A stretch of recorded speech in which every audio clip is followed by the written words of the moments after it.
Всем привет! Подсмотрела сегодня тему расклада на ютубе. Каким вы будете через год? Захотелось сразу расклад записать такой короткий. Возможно, отыграется не у всех, но если вам эта тема актуальна, давайте посмотрим. Итак, ваше состояние сейчас и к чему вы идете через год. Это сейчас, это через год. Так, сейчас. Ну, справедливость. Все ровно, все нейтрально.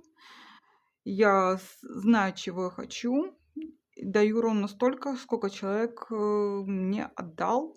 Отношусь ровно так, как человек ко мне относится.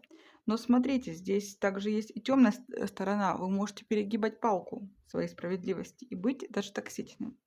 К чему вы выходите через год?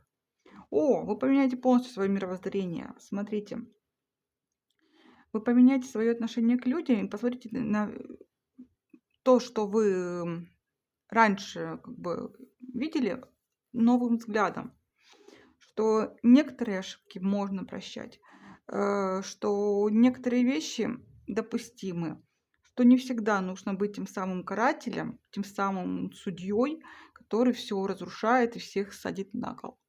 Если расклад для вас был актуален, пожалуйста, поставьте лайк.